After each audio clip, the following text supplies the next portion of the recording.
Historias de terror reales y muy escalofriantes. En los parques era madrugada. En el parque central de mi barrio, alrededor de las 12:30, y las luces amarillas de los postes formaban anillos en el sendero como si marcaran un camino que no debía seguirse. Caminaba solo, con los auriculares bajados y la chaqueta apretada contra el frío húmedo de la noche. El césped olía a tierra mojada y hojas, y el banco junto al portón tenía una silueta encapuchada que no hizo sentido en ese momento. Sentí el aire en la nuca, escuché un crujido de ramas y supe que algo estaba fuera de lugar. Me detuve, prendí la linterna del teléfono y la luz tambaleó sobre una figura inmóvil que parecía absorber la claridad. Mi corazón disparó, mis manos empezaron a temblar. Lo que pasó esa noche cambió para siempre la forma en que me muevo por las calles. Salí a caminar por ese parque desde adolescente. Era un refugio para pensar, un tramo corto entre mi casa y la parada del bus donde me encontré con amigos como Miguel y Laura a veces. Tenía memoria de tardes con Javier jugando en las gradas, de Ana trayendo a su perro y de Rosa leyendo en el banco bajo la placa que indicaba el horario de cierre. En la mañana era un lugar calmo, en la noche parecía distinto, más vivo en lo que no se veía. Trabajo de noche y las caminatas nocturnas eran mi manera de respirar. Crecí en este barrio, conocía cada senda, cada farol, cada charco que se formaba después de la lluvia. Mis padres, Carlos y Elena, siempre me dijeron que no regresara tarde, que evitara calles oscuras. Aún así, en esa temporada yo había empezado a trabajar hasta tarde y me convencía a mí mismo de que ya nada iba a pasar, que las historias eran solo eso, historias. Antes de aquella noche había una racha de pequeños incidentes, bicicletas movidas, una huella fresca en el barro, perros ladrando sin motivo.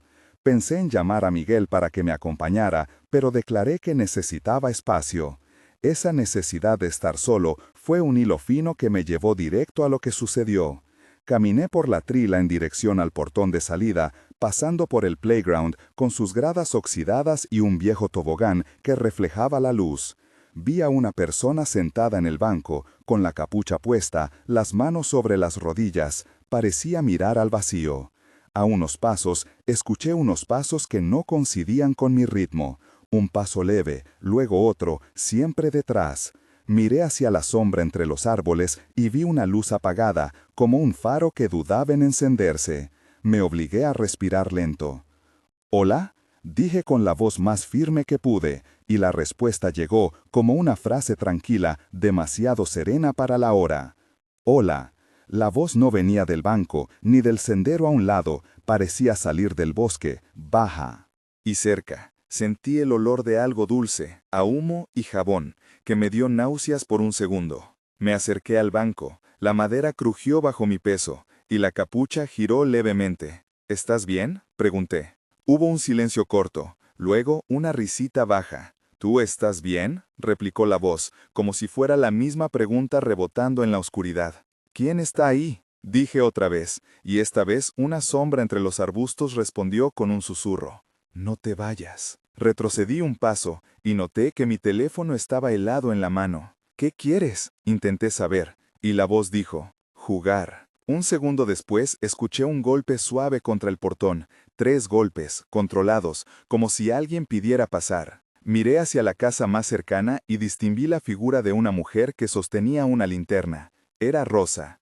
Ella me vio a mí y saludó con la mano como si todo fuera normal. «¿Todo bien?», gritó. Respondí que sí, porque no sabía qué decir, pero dentro de mí todo temblaba. En ese momento supe que algo más estaba jugando con la idea de realidad y con mi miedo. «Si te quedas, te acompaño», dijo Rosa acercándose con pasos medidos. «No quiero asustarte», añadió. «Gracias», respondí, aunque no era solo agradecimiento, era alivio. Mientras caminábamos, Laura apareció por la entrada lateral con su perro, y detrás de ella surgió Miguel con una linterna que iluminó la cara de Javier, quien se rió nerviosamente. Tuvimos esa breve escena de alivio social donde las risas tiritaban. «¿Vieron algo raro?», preguntó Miguel, y Javier volvió la mirada al banco vacío. «Sí», dije, «pero hay otra voz en el bosque». Laura frunció el ceño y dijo, Qué raro, ¿quién más estaba aquí? Nadie supo responder. Hicimos un recuento rápido de nombres.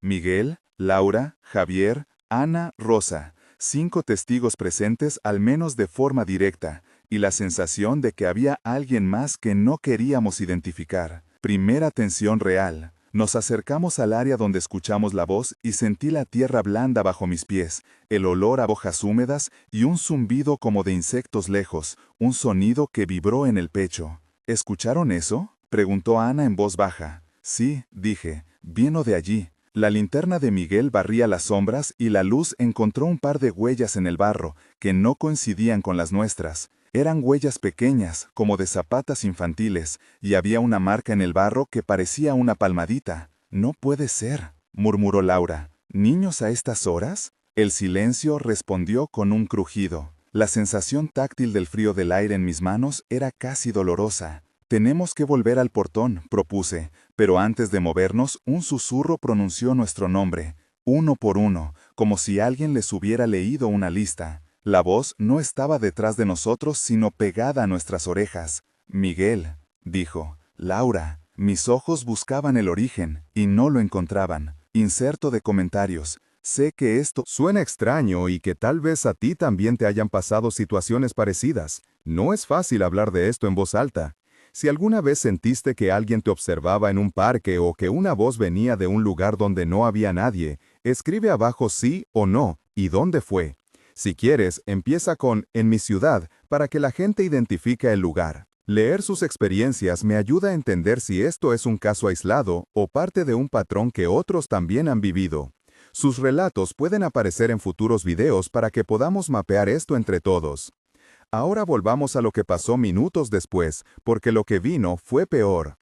Intentamos racionalizar. Al principio pensamos en una broma de adolescentes, en un vecino raro o en un animal que imitara voces. Llamamos a la policía local y el oficial Méndez, que vive a 2 calles, llegó y revisó las cámaras de seguridad del parque. No muestran nada, dijo con voz profesional. A veces las cámaras pierden fotogramas cuando está muy oscuro. Su mirada fue firme, la suposición era técnica y tranquilizadora, pero la cámara cerca del tobogán no registró movimiento alguno en el momento en que la voz se oyó. Aún así, había pruebas periféricas, las huellas en el barro que describimos, el eco de los pasos que no coincidía con ninguna persona registrada y el testimonio de Ana que juró haber olido un perfume infantil mezclado con humo de cocina. A esas alturas, la incertidumbre ya no era problema mío, sino de todos. ¿Qué hacemos?, preguntó Javier. Me voy a casa, dijo Laura. Yo me quedo, afirmó Miguel con terquedad. No, mejor vayamos todos, insistí. La decisión se tomó por consenso incómodo, salir del parque, cerrar el portón y preguntar a los vecinos por cámaras o por alguien que pudiera explicar las voces. Segunda gran tensión. Mientras nos alejábamos hacia el portón, escuchamos un motor apagado que se acercaba lentamente. Una bocina, baja y larga, sonó una sola vez y luego nada. La luz de un coche pasó por la calle externa y se apagó antes de alcanzar la entrada, como si el conductor supiera que llamar la atención era peligroso. ¿Qué coche era?, preguntó Rosa. No lo vi bien, contesté.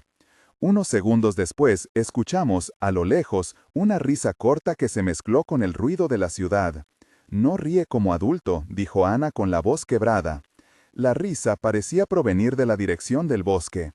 La textura sonora de esa risa era húmeda, casi pegajosa. Me quedó en la boca un sabor metálico, como si la adrenalina hubiera dejado un regusto de monedas. Nos apuramos, cerramos el portón, pero al mirar por la reja vimos una mano apoyada en ella del lado de afuera, sin dueño visible.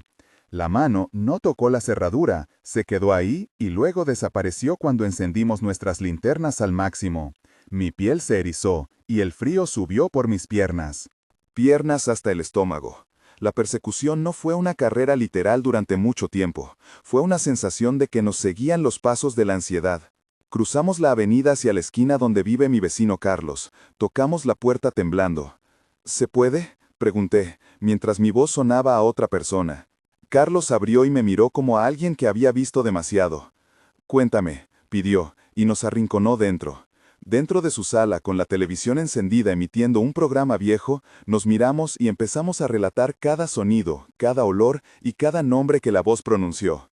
Los diálogos fueron cortos, tensos y repetitivos. Entre cada frase había un silencio que se volvía culpable. ¿Llamaste a la policía?, preguntó Miguel. Sí, respondí, y vinieron, pero no vieron nada. ¿Y las cámaras de la calle?, preguntó Rosa. Una vecina nos prestó su grabación, dijo Ana. No hay nada en la hora exacta, solo estábamos nosotros. La sensación de vacío en las imágenes era más inquietante que cualquier presencia visible. Tercer momento de tensión, el clímax. Nos convencimos de que debíamos volver con más gente y luz. Organizamos un pequeño grupo, Miguel, Laura, Javier, Ana, Rosa y yo. Más tarde se unieron Carlos y otro vecino, Pedro, que tiene una linterna potente.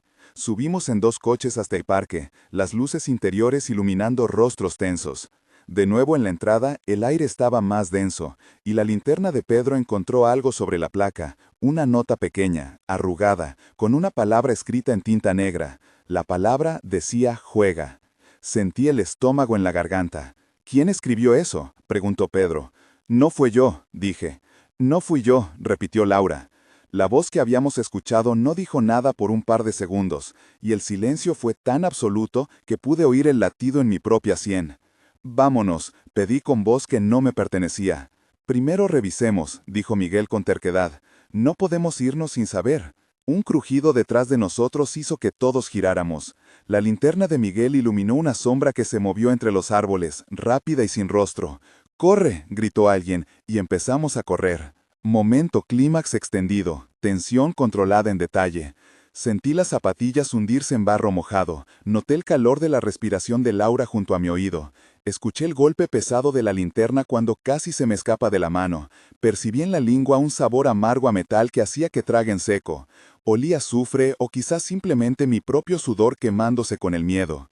No mires atrás, dije entre jadeos. No pares, gritó Miguel. ¿Dónde está el portón?, preguntó Javier con pánico. A la derecha, contesté, aunque mis ojos no encontraban la salida. Sentí algo rozar mi espalda, como tela o piel húmeda. Mi mente intentó racionalizar, ramas, saco suelto, un animal, pero la sensación de que algo buscaba mi cuello, de que unos dedos buscaban mi capucha, fue real, tan real que mi oído zumbó. Grité. Y alguien me agarró del brazo. Fue Rosa. Agarra mi mano, dijo. Sígueme. Ella tiró con fuerza y nos empujó hacia la luz del portón. Un segundo después, un sonido seco como muchas garras sobre madera retumbó detrás de nosotros, y la nota, juega, se desplegó en el aire como una risa. Salimos como pudimos, con las piernas temblando, la ropa embarrada, el pelo pegado al sudor.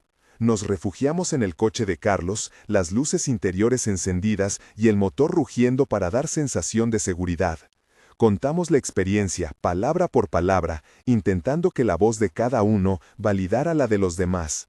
Al menos 8 voces coincidieron en una secuencia de eventos que no tenía explicación clara. Hicimos un inventario de objetos. La linterna de Miguel tenía una marca inexplicable, como si alguien hubiera pasado la mano por la lente. En el bolsillo de mi chaqueta encontré una pelotita de goma que no era mía. Laura perdió un guante que nunca apareció. Revisamos los bolsos, los asientos y documentamos cada pequeño rasguño y marca. Llamamos a la policía otra vez. Esta vez, el oficial Méndez nos pidió describir la nota y las huellas. Tomó fotos, habló con vecinos y dejó el número de la comisaría por si aparecían más incidentes. A la mañana siguiente, la noticia apareció en un grupo local. Testimonios de vecinos sobre voces y sombras en el parque. Algunos decían haber visto lo mismo semanas atrás. Nadie tenía una explicación.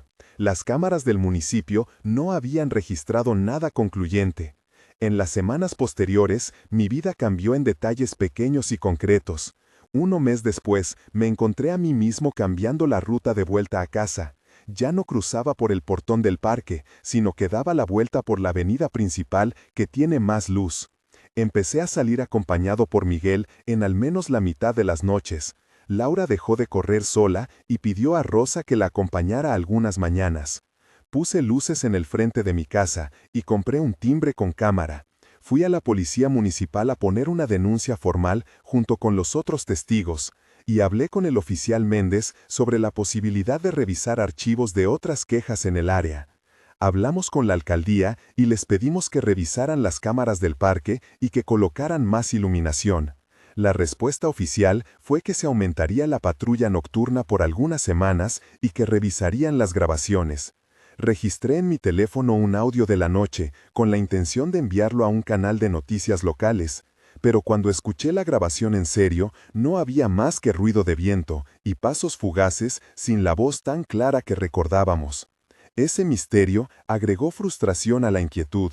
La inconsistencia entre lo vivido y lo registrado en medios tecnológicos nos dejó con más preguntas que respuestas. 3 meses después, las cosas parecían calmarse en apariencia. El parque tuvo más vigilancia por un tiempo. Algunos focos fueron cambiados, y vecinos organizaron pequeños grupos para caminar en pareja durante la noche. Hice una entrevista con una radio local donde conté lo sucedido. Ahí conocí a Martina, una periodista que me ayudó a recabar testimonios de otras zonas. Encontramos casos similares en parques de barrios vecinos, voces que llamaban por nombres, sombras que aparecían sin cuerpo visible y notas con palabras sueltas dejadas en bancos. Entre los testimonios, una señora llamada Verónica contó que su nieto había jugado en un tobogán y luego dijo haber oído a alguien susurrar su nombre. Un señor jubilado, Ramón, habló de una figura encapuchada que siempre aparecía cerca de las gradas y que hacía un ruido como de palmas húmedas. Estas coincidencias no probaron una misma causa, pero empezaron a armar un patrón inquietante. Siguió la incertidumbre, y con ella un rumor que recorría las plazas de la ciudad, que algo en los parques se alimentaba del silencio nocturno. 6 meses después, las consecuencias eran palpables y a largo plazo. Cambié de trabajo y ya no salgo tan tarde. Mi rutina de ejercicio se trasladó a un gimnasio con luces fuertes y cámaras visibles. Me mudé temporalmente a casa de mis padres algunas semanas para sentir que había más gente alrededor. La comunidad organizó una reunión con la policía, la alcaldía y vecinos. Miguel habló en nombre de nuestro grupo. Laura presentó la nota que habíamos encontrado, y Martina publicó un reportaje con testimonios que hizo que más personas se animaran a contar. La alcaldía prometió instalar más cámaras y realizar patrullajes constantes, pero la sensación de seguridad no volvió por completo. Cada vez que paso cerca del parque, noto la placa en el portón y me pongo tenso. Reviso el barro en busca de huellas pequeñas que ya tal vez no estén. A veces veo a Rosa regando las plantas bajo la luz del día, y al saludar siento una complicidad silenciosa que nos une por lo vivido. Aún con las mejoras, al caer la noche hay quien evite el lugar, quien se acompaña y quien mira más a su alrededor antes de confiar en la oscuridad. Recapitulando, aquella madrugada me dejó marcado. Aprendí a desconfiar de los espacios que creía conocer, a no ignorar los reportes de otros y a creer que la ausencia de evidencia en cámaras no significa ausencia de experiencia. No sé quién era la voz, por qué dijo juega o si realmente hubo una mano en el portón. Lo único cierto es que lo que vivimos fue real para nosotros y que hasta hoy no existe una explicación definitiva. Si tú viviste algo parecido o conoces a alguien que lo haya pasado, escribe en los comentarios para ayudarnos a construir un mapa de estos sucesos. Sus relatos han sido vitales para entender que no se trata de una historia aislada. Si esta historia te movió, inscríbete para escuchar más relatos reales como este. Aquí compartimos experiencias para intentar entender y cuidarnos mejor. Gracias por escuchar. Llegar hasta el final. Cuídate. Mantente atento a las pequeñas cosas y acompáñate cuando cruces un portón por la noche.